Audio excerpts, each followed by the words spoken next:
Hello guys, and welcome to Charjr Ryuki's Reviews on Fire. Today's review is pretty obvious. Look up above there. Camera. Tomb Raider. That came out earlier this year. From what I've heard, it was... Actually, some people are quite on the fence. Some people have claimed it to be one of the best video game-based movies, in quite a long time. Heck, there still hasn't even been a really tremendously well done anime movie done at all yet. Some are better than others, but still no better than anything else. This movie, let's just talk about the things that I found kind of disappointing.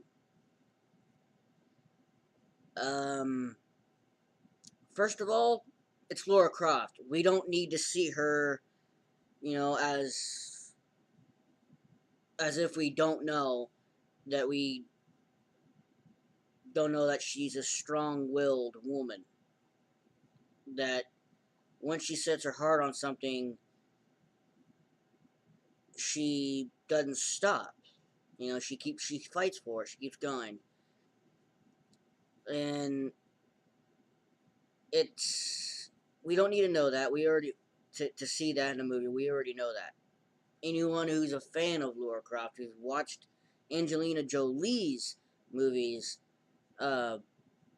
would know from that, and especially who played the games, know that Laura Croft is strong-willed, is very intelligent, very athletic,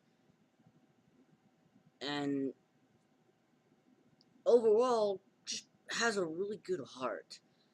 And we kind of see the other thing is that I found depressing is that some of the CG deal that was going on in this movie it kind of hurt it a little bit. Um, Would I myself call this the best video game movie out there? No, I do not.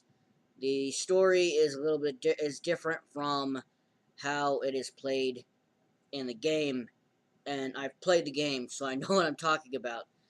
And to be quite honest, if you really want to enjoy this for the story, it's best to play the game. But but unlike the game where she ends up taking her first life, taking the life of someone else just to survive, uh, they did it better than how it was in the game, where some time has passed. Um, the other part that's kind of depressing, I will get to that here in a second because I have my own theories um, about it. So just bear with me. They took some time from what happened in the game. In the game, when she ended up taking the guy who was attempting to rape her and probably end up killing her afterwards. Yeah, she ended up taking the life of that scumbag because he deserved it. Here, she ends up using martial arts, getting behind his back and strangling him, and also forcing him into a puddle of water or puddle of mud, and using that as her advantage. And then, just like when she first arrived on the island, she seen somebody sitting there or standing there watching her before she got knocked out. Um, the Trinity, the bad guys, he's a bit different from what it was in the game. How they played them out, but you kind of see how she lives. When she was just a kid, she lived in a kind of like a privileged life. Um, And then growing up, after her father disappeared or supposedly died, she decided not to follow through and go to a college or anything. She just wanted to live differently. She wanted to take a step away from any corporal business or anything like that, and just try and stay away from the company basically, and still searching, trying to figure out a way to figure out what happened to her father. And she ends up finding out that, well, her father had a different, he was more into to just making business deals. The other thing that I find quite depressing, because I'm just going to go roll right into this, was that her dad was still alive. Now, this is just a theory. I ain't saying it's true or not. Someone else could point that out in the comments. Um, the guy who supposedly knocks you out in the game, when you first arrive on the island, your character, Laura, here, gets knocked out.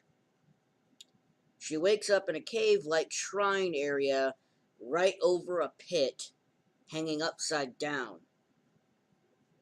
And that's where she ends up taking an iron. When she finally gets free, she takes a spike to the side. Where in here, it's different. Where she's in a river, she's about to fall down a waterfall, she ends up on a rested old plane, she grabs a parachute, and that's obviously torn. An old parachute falls down, and then happens to have a piece of tree branch go straight into her side. A little different from what it was portrayed in the game.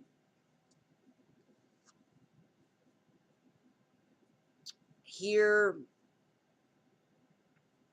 here comes my idea, my theory, that the guy, the psycho that you end up meeting at the very start of the game, who ends up dying, crushed, he utters the words, "I'm trying to help you."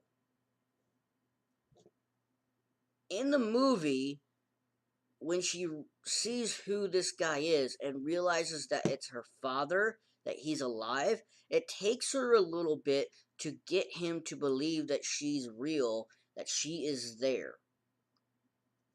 What if the guy you end up meeting, supposedly, just like here in the movie, that this is the last spot that her father had talked about, that her father might have went to, or could have went to, before he died or disappeared.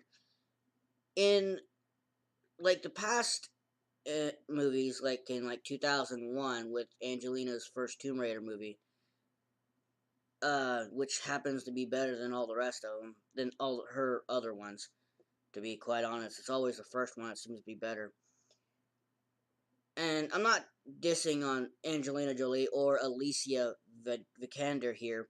They both played the roles exceptionally well. I like how they bring their own side to Lara Croft, and they do an excellent job of that. And they also kind of lead it up to, at the end, that there's more to be done. So we might see a Tomb Raider 2 at some point. Well, this version of a Tomb Raider 2 later on.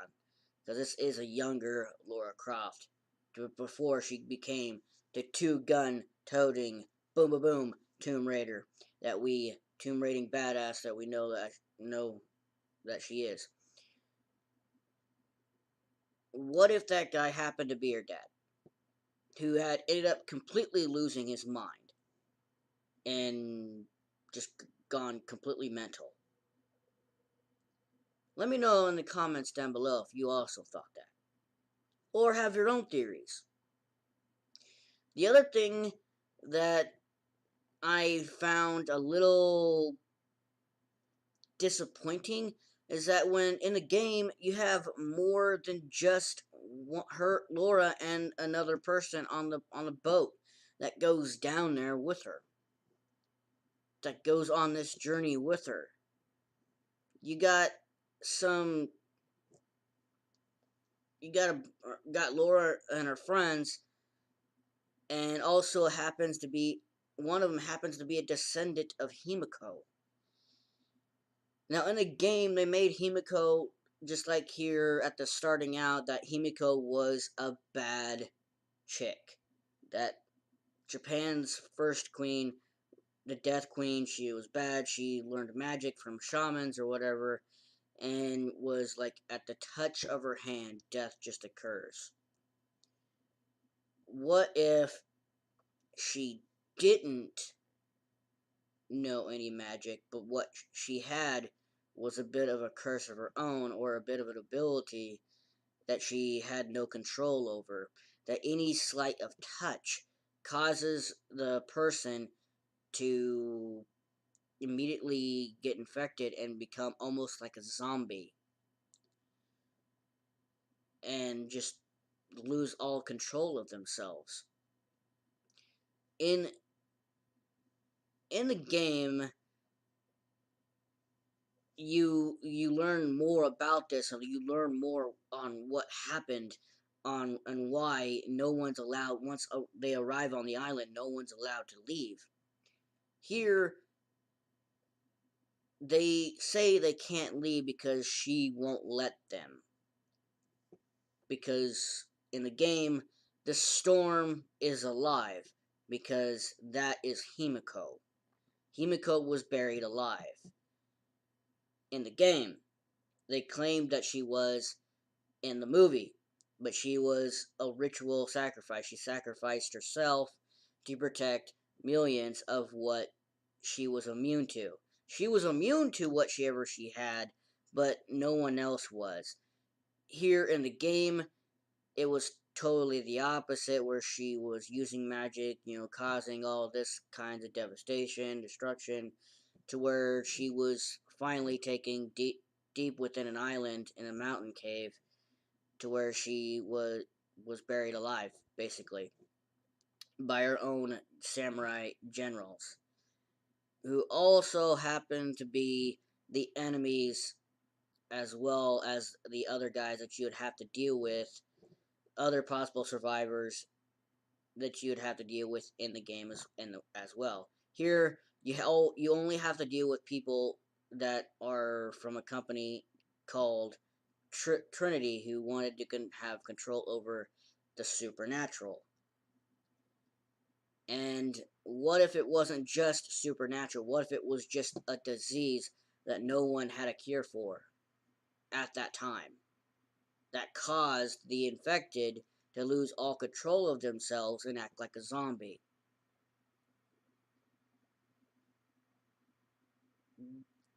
To be honest, this movie, it had it has 49 Rotten Tomatoes, right? It's got that. Like, a lot of people are basically on the fence with this movie. To be quite honest, this movie is good for a good bowl of popcorn, enjoy kind of movie. That's why, just because of that,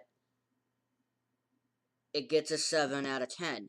Just being the old average just sit down, have a bowl of popcorn, enjoy the movie kind of thing. Is it the best made video game movie out there? No, because those kind of movies are very hard to find. Which is why this movie, in my own opinion, take it with a grain of salt. I'm going to remain on the fence just like everybody else. It actually gets an official 5 out of 10 from me. It does not get a 7 out of 10 for being the best video game live action out there. It gets a 5 out of 10. Now, a lot of people might not agree with that, but too bad. Take it with a grain of salt. That's from me. And she also learns that this woman who at the start, when she, got caught by the cops for that little fox and the hound race, who was trying to get her to sign a contract to for her to be basically the boss of the company and be in charge and have this inheritance. She finds out that by thinking back to what happened on the island and what she had seen, that there was, yeah, the Trinity mark, Trinity symbol, but what else was there? Patna. Patna was also in the list of assets that she was given at the end after she signed the contract to basically so she could, in her own, to have rights of the company, be the boss, even though she wasn't really into the meetings and business deals. She's not that kind of Croft. That's fine. But then she goes back home and she finds that her father had also looked into Trinity, which is quite obvious. And he also had pictures, all this information. And she learns that the woman that she had thought she trusted was also very well could be the leader of Trinity themselves. Could very well be the leader of Trinity. Like Emily, I believe, or Amelia. I think it was Amelia, and it was just that. She just had that look. It's like, yeah, us is like that line. It's like you hear at the start when the flashbacks with her father. Is that as Crofts, we have jobs to do.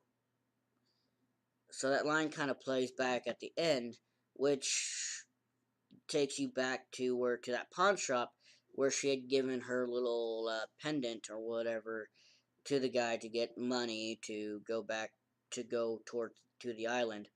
She ends up going back, and I can't remember his name, but he's the guy who plays in Hot Fuzz and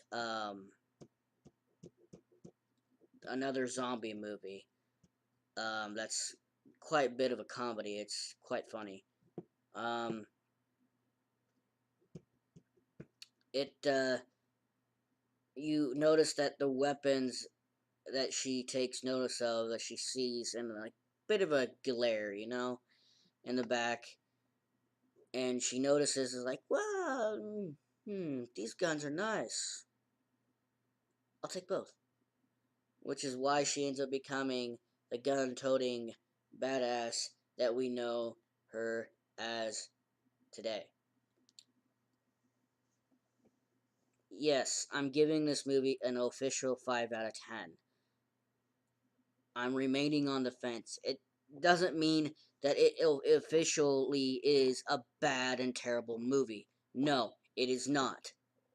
It is not a terrible movie. It's actually pretty good in an entertaining way because you will get some excitement out of this. I mean, it is actually a really good movie. It really is. But is it? That's why it deserves a 7 out of 10. But is it a good live action video game movie? No, it is not. I think they could do a much better job. This is what you would say, for especially gamers would say, this would be a good attempt. But for story, you're better off playing the game. Whether it's on PS4, Xbox One, or PC, you're better off playing the game. So, that's all that I have to say. I've pretty much spilled the guts on my opinion of the Tomb Raider movie. It officially gets a 5 out of 10, where if you take the aspect of it was based off of a game, it gets a 7 out of 10. I've already talked about how some of the things are quite depressing or quite irritating, but it still overall is a really good movie. You best prefer to play the game if you want to know the story, or to at least get into the story for you to really understand what I mean. Um, yeah. So that's all I got for you guys today. So let's cool down and look forward for the next episode. Peace.